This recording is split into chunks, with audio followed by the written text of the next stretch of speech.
Olá, meus amigos, alunos, tudo bem? Nós vamos começar mais uma aulinha aqui agora, né? O intuito dessa aula é entender de uma forma mais profunda, finalmente, o que é o centro de massa, que a gente vem citando aí, né?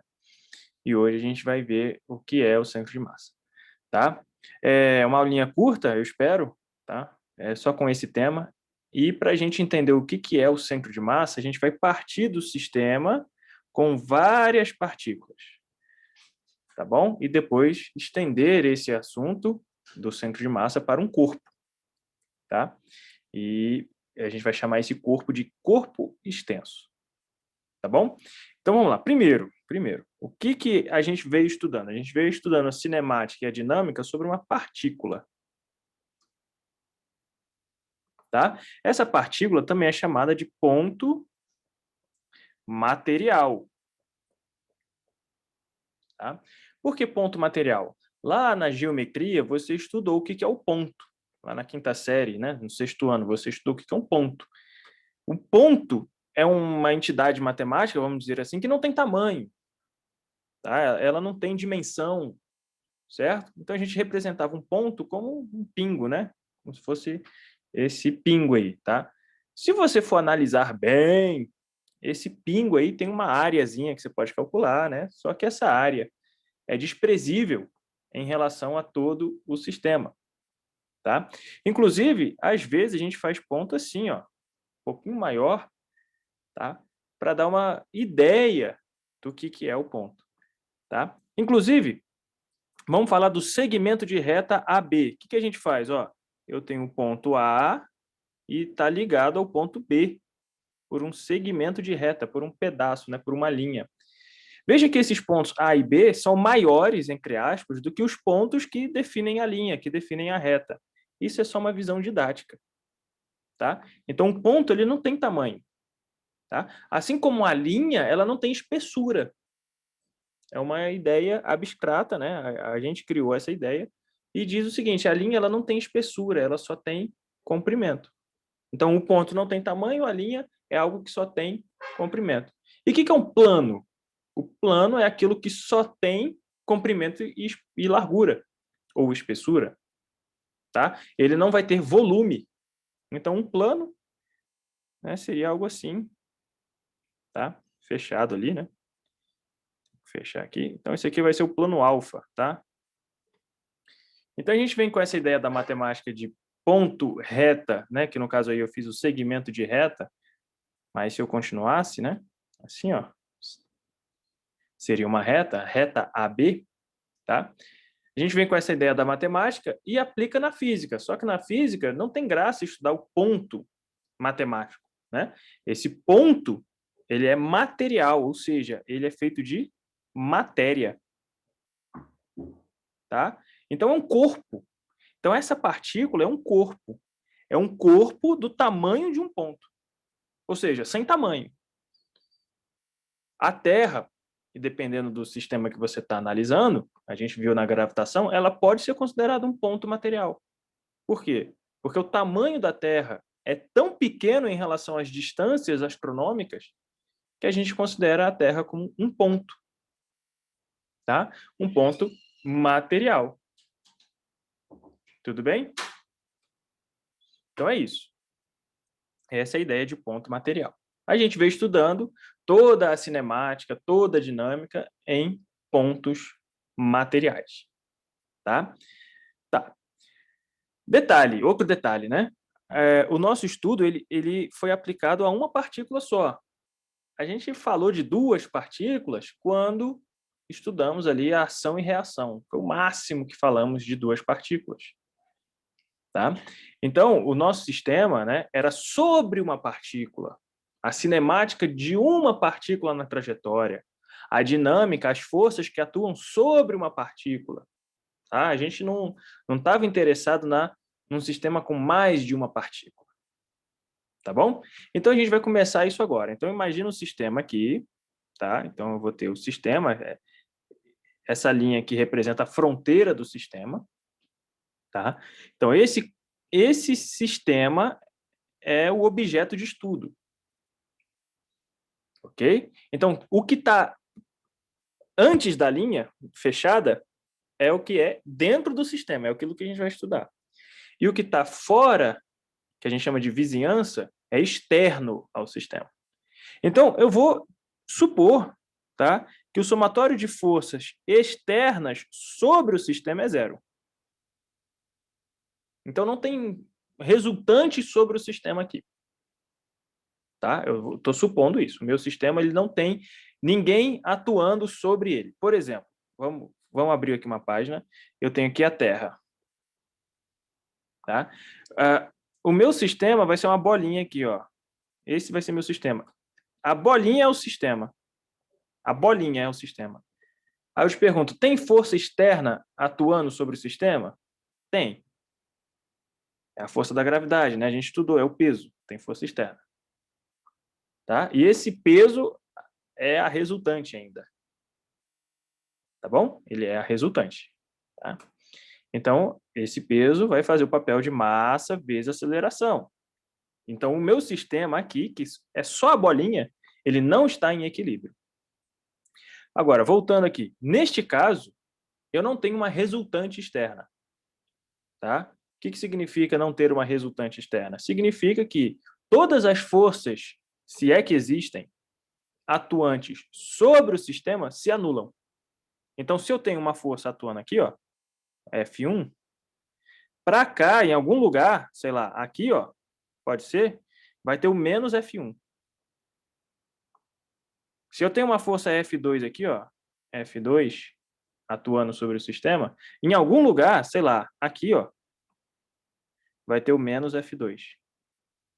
De tal forma que o somatório de todas essas forças sobre o sistema dê resultante zero. Então, eu digo que esse sistema está em equilíbrio. Equilíbrio.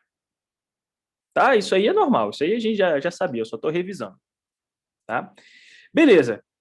Vamos considerar agora esse sistema com a bolinha 1 e o sistema com a bolinha 2, M2. Tá? Tudo bem? Bom, esse sistema está em equilíbrio. Tá? Esse sistema está em equilíbrio. Então, se houver uma interação, vou fazer aqui de azul, se houver uma interação entre essas bolinhas, haverá, com certeza, a conservação do momento do sistema. Tá? Então, eu posso dizer que se houver a interação, vale o princípio de ação e reação. F1 em 2 é igual a menos F2 em 1. Por quê? Por que essas forças têm que ter sinais contrários? Porque o sistema está em equilíbrio. Então, as forças internas, veja, aqui é força interna. As forças internas também não podem ferir o equilíbrio do sistema. É o que diz a ação e reação. Eu não posso produzir uma resultante de mim mesmo.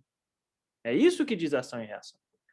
É como se você quisesse levantar voo puxando os cadarços do seu tênis, do seu sapato. Não tem como. Né? Porque aquele sistema está interagindo com ele mesmo, né? As partículas daquele sistema interagem entre si, internamente, e isso não pode gerar uma resultante. Ou seja, o F1 em 2 mais o F2 em 1 tem que ser zero. Ó, somatório de forças tem que ser zero. E de onde a gente tirou isso? A gente tirou isso da conservação do momento.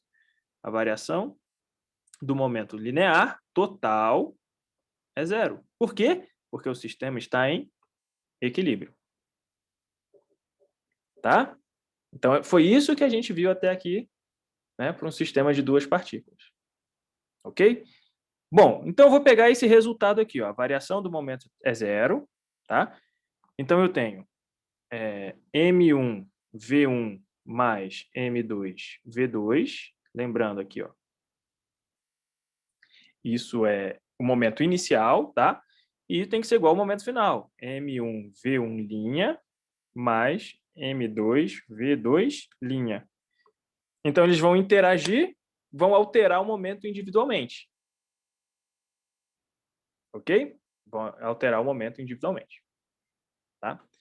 Beleza. Isso aqui vale porque eu estou considerando que a variação do momento total é zero. Tá? A variação do momento total é zero. Bom, pensa comigo. Se eu posso analisar a interação entre as partículas, eu vejo como uma partícula se comporta antes e vejo como ela se comporta depois. Ao mesmo tempo, eu posso ver como é que a partícula 2, né, se comporta antes e a partícula 2 se comporta depois. Eu posso ver como que elas variam os momentos em relação a antes e depois da interação entre elas.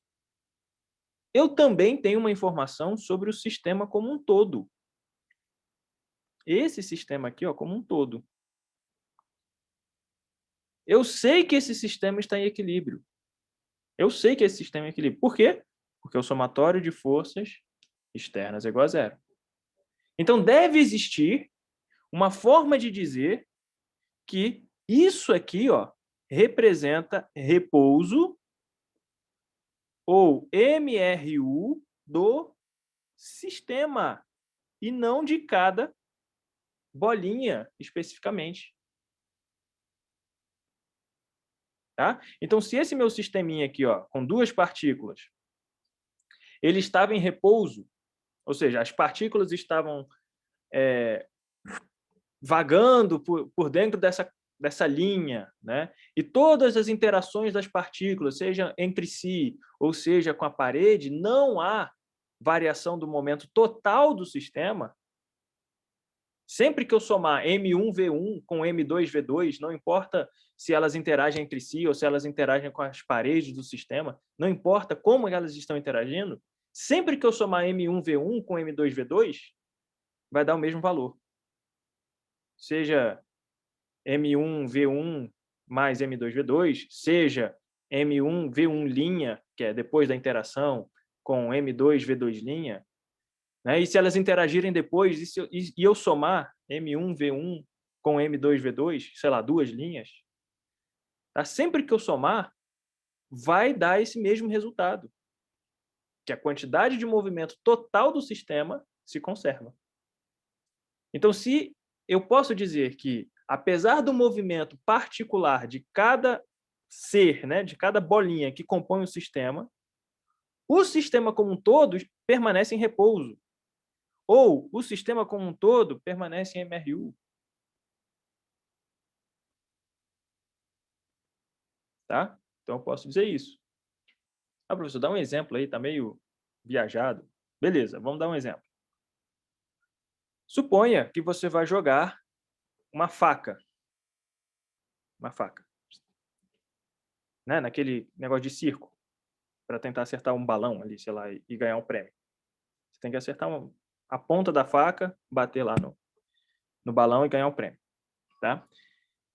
Esse meu sistema, que é a faca, eu posso traduzir como várias partículas. Deixa eu ver se eu consigo desenhar uma faca bem aqui.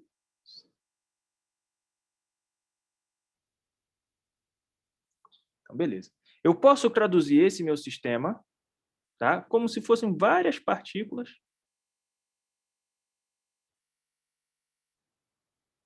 tá, que vão interagir entre si.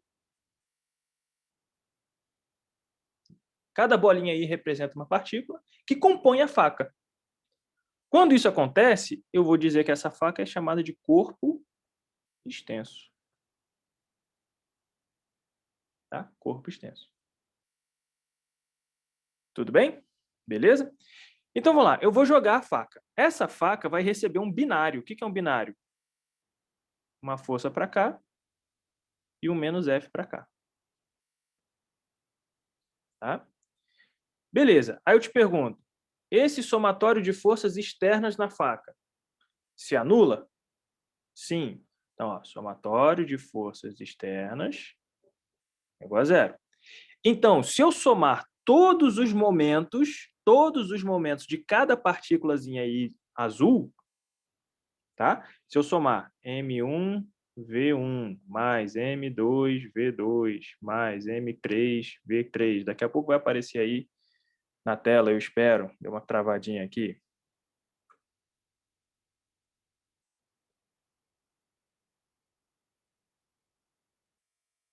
Pronto.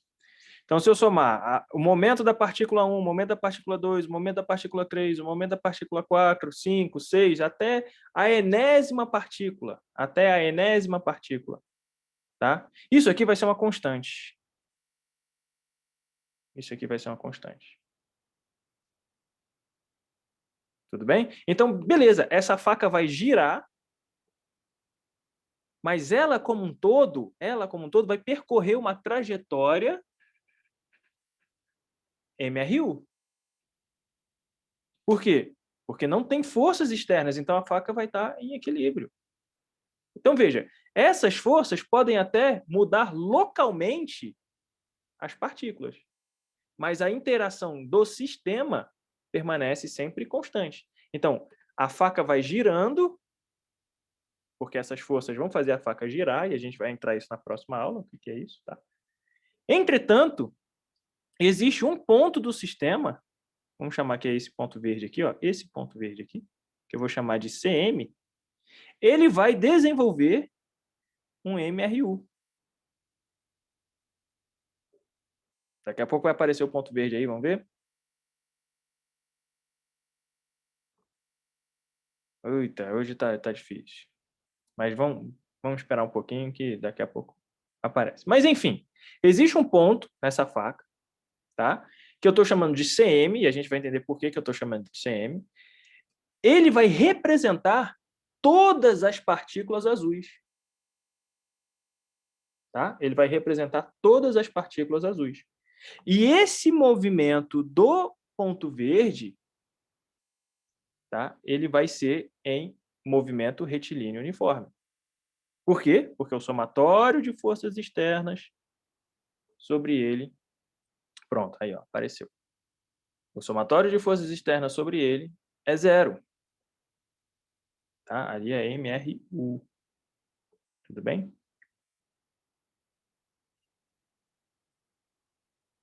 Então, mesmo enquanto carrega aí, ó, vai aí, começando a carregar.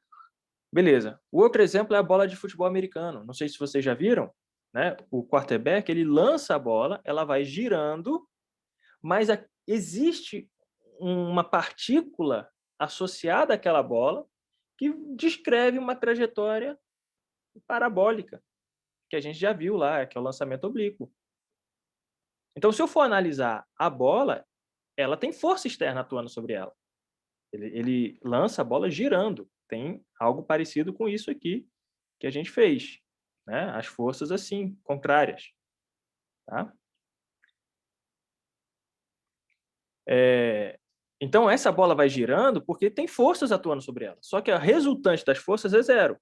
Essas que atuam fazendo a bola girar. A única que pode produzir uma resultante diferente de zero é a gravidade. Então, por mais que ela gire, existe uma partícula imaginária, vamos dizer assim, que representa a bola de futebol americano. Tá? E essa bola descreve um movimento em que somente a força-peso é a resultante. Ou seja, somente a força-peso vai produzir uma alteração no movimento. E a gente já estudou isso em cinemática. A gente já estudou, né, que é o lançamento oblíquo. Tudo bem? Beleza? Então, esse ponto que representa toda a massa do sistema e faz com que um corpo extenso se comporte como uma partícula, a gente chama de centro de massa. Por isso que eu chamei de CM, centro de massa. Tá? Então, o centro de massa é um ponto do sistema que representa todas as partículas do sistema. Então, qual é a massa do centro de massa? Né? É a massa total. Qual é a posição do centro de massa? Deixa eu escrever aqui, massa total. Aí vai ser uma posição específica que nem precisa estar dentro da faca, aí no caso, né? Nesse caso vai estar, mas no sistema genérico ele nem precisa pertencer a uma das massas, tá? E ele vai ser proporcional a cada massa. Como que vai ser isso? Vamos voltar no primeiro caso lá. Ó. Então, eu tenho aqui a fronteira, né, do sistema. Eu vou desenhar uma linha aqui só de referência, tá bom? Essa linha aqui é imaginária, assim como a fronteira também pode ser imaginária, sem nenhum problema. Então, aqui eu tenho a massa 1, que eu vou chamar de Mzinho, e aqui eu tenho uma outra massa, tá? Que eu só estou desenhando maior por questões didáticas, mas é uma partícula do mesmo jeito, tá? Mzão. É intuitivo que, se eu for desenhar o centro de massa, ele vai estar aqui. Esse aqui vai ser a posição do centro de massa.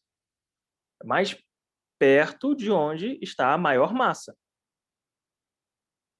Tá? Então, o centro de massa ele se aproxima da maior concentração de massa. Mas esse ponto aqui, ó, esse ponto em particular, tá? Esse ponto em particular, ele não pertence a uma massa em particular, nem a Mzinho, nem a Mzão.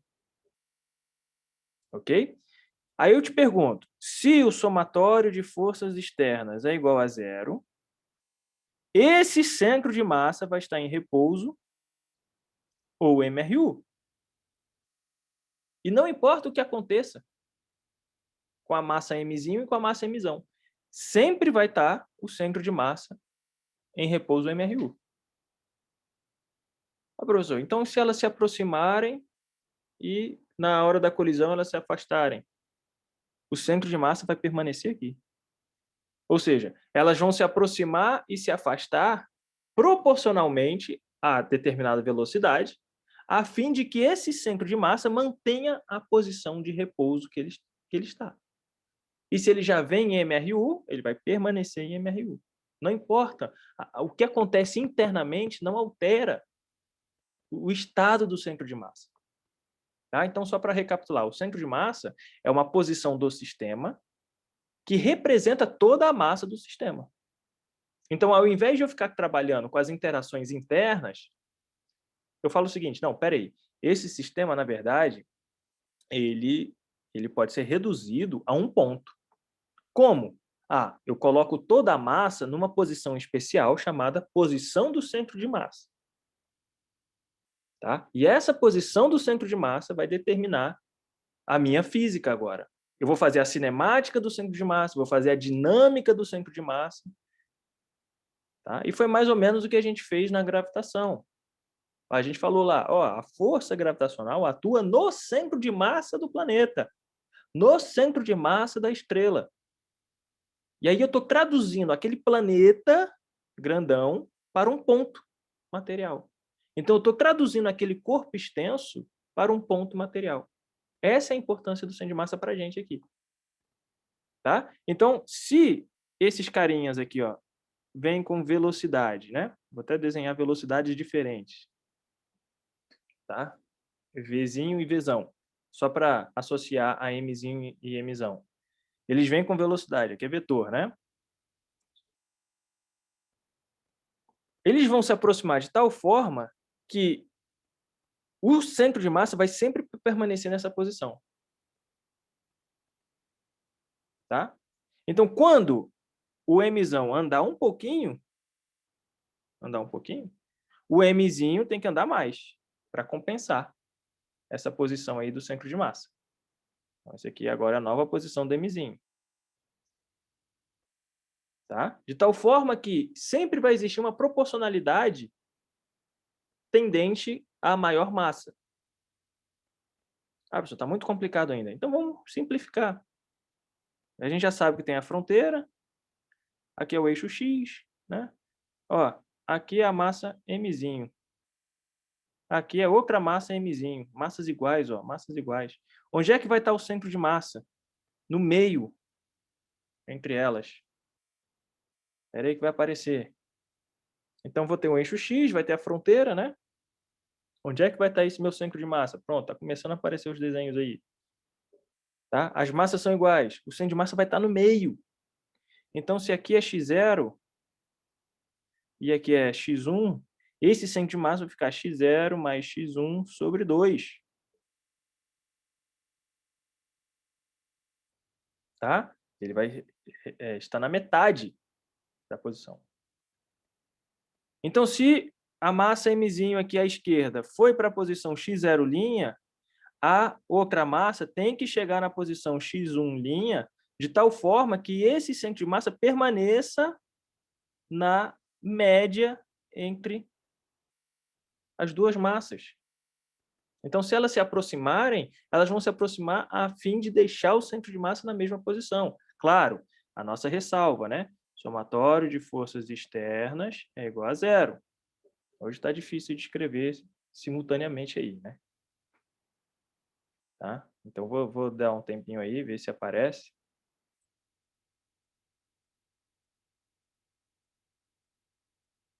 Ok?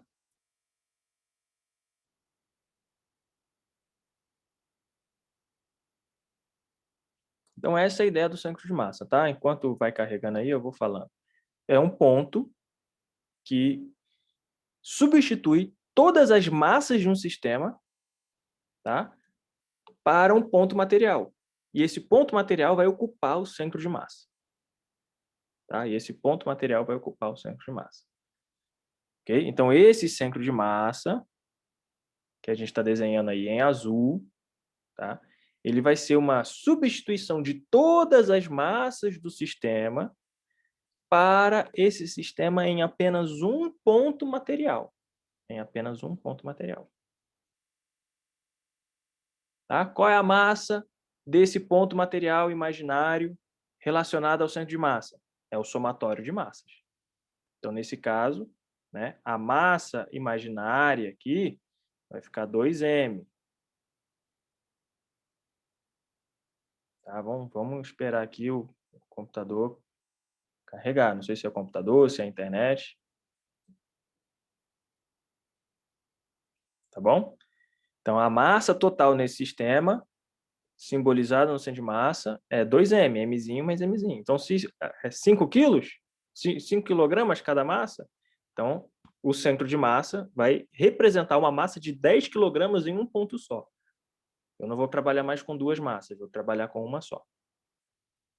Tá? Naquele outro lá, que eu tinha um mzinho e o mzão, qual é a massa total? Mzinho mais mzão. Beleza? Nesse caso, o centro de massa não ficava no meio, né? Ficava mais próximo da maior massa. Tá? Ele é sempre uma média ponderada em favor da maior massa. Tá? Então, vai ser mzinho mais mzão. Sei lá, se aqui é 2 quilogramas e aqui é 10, então o centro de massa vai ter 12. 12 quilogramas. Tá bom? Então, só esperar esse aí, ó. Então, olha só. Começou, né, a aparecer aí. Então, se a massa do x0 vai para o x0', ok? O x1 tem que ir para o x1', que vai aparecer daqui a pouco. Tá? De forma que esse ponto aí em azul sempre fique entre as duas bolinhas. Lembrando, a gente está considerando o caso de forças externas iguais a zero. Se a massa M1 está em repouso e a outra massa está andando, então o centro de massa está andando junto com essa outra massa. Como o sistema é força externa igual a zero, esse movimento do centro de massa é o mesmo movimento que a massa M1, MRU, porque não tem força alterando. Tá? Então, no caso, né? Aí eu tô colocando aí, ó, a massa 2m no centro de massa. Né? Então, no caso em que a partícula m à direita fica em repouso, esse centro de massa, né, e aqui vai ter uma velocidade, esse centro de massa vai andar com uma velocidade também. Ele também vai andar em MRU. Por quê? Porque essa partícula aqui está em MRU, essa partícula à esquerda. Então, à medida que ela vai andando, ela vai empurrando o centro de massa, né, até a colisão acontecer. Posso até dizer aqui, ó, velocidade do centro de massa, que não é necessariamente igual à mesma velocidade da bolinha. Tá? Nessa situação aí, você pode até calcular qual é a velocidade do centro de massa, tá? Em relação à velocidade da bolinha aí. Tudo bem? Você vai ver que é metade, né? Por que que é metade? Porque o centro de massa tem o dobro da massa que é a bolinha. E a gente sabe essa proporção aqui, ó. Né? O momento do centro de massa, aqui no caso vai ser 2m, tá? Ele vai ser constante. Por quê? Porque não tem força externa. Tá bom? Beleza? Então, aqui a gente não vai se preocupar em calcular centro de massa. Tá? Isso aí é nos exercícios do livro, né? Alguma dúvida que você tenha em relação a calcular e tal. Beleza? Mas o importante é o quê? Eu estou traduzindo várias partículas em uma posição só. Essa posição a gente chama de centro de massa. E o que é o corpo extenso? É eu não conseguir discernir a posição em particular de cada partícula que compõe o sistema. Então, no caso da faca, eu não sei quando que uma partícula começa e a outra termina. Onde começa a outra. Eu não sei esses espaços aqui, ó. Eu não sei onde é que eles estão, né? Entre uma partícula e outra. Então, quando eu olho de longe, essas duas massas, né? Elas, na verdade, parecem um ponto só. Mas eu sei que são duas. Só que eu só estou olhando de mais longe. Então, se eu tiver várias partículas, né? Se eu tiver várias partículas aqui, ó, tão próximas umas das outras, no fundo, eu estou olhando um corpo.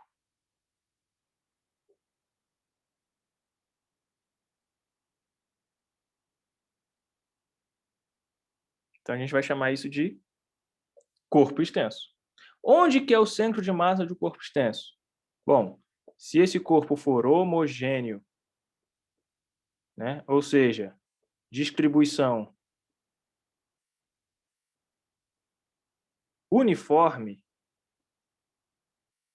de massa, cada pedacinho desse corpo equivale ao todo, o centro de massa é no meio dele. O centro de massa é o centro geométrico do meu corpo.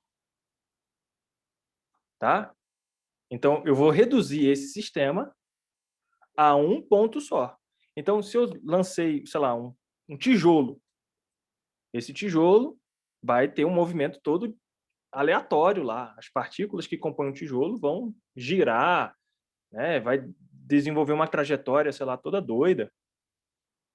E não me convém ficar calculando a trajetória daquela partícula no tijolo que está girando junto, né? Sei lá que tipo de movimento é esse. Joga um tijolo aí e vê como é que marca sei lá, com uma fita, um pedaço do tijolo e joga. Tenta descrever a trajetória desse ponto que você marcou. Terrível, terrível. Agora, analisa o tijolo inteiro reduzido a um ponto só, no centro de massa. Aí a trajetória dela a gente já sabe, desse ponto. Vai ser uma parábola. Porque o tijolo, por mais que as extremidades girem absurdamente, o centro de massa está se comportando como uma partícula de lançamento oblíquo. Tá? E a gente sabe que no lançamento oblíquo, a gente viu isso em cinemática, a trajetória é uma parábola. Tudo bem? Então é isso aí o centro de massa, né? Assim, basicamente, o centro de massa. Na próxima aula, a gente vai ver a atuação de força sobre um corpo extenso, né? E a ideia de momento, tá? E já para finalizar praticamente aí o nosso curso, a gente vai ver semana que vem as aulas de trabalho, energia e hidrostática. Tá bom? E aí depois é só meter exercício, revisar, tá bom?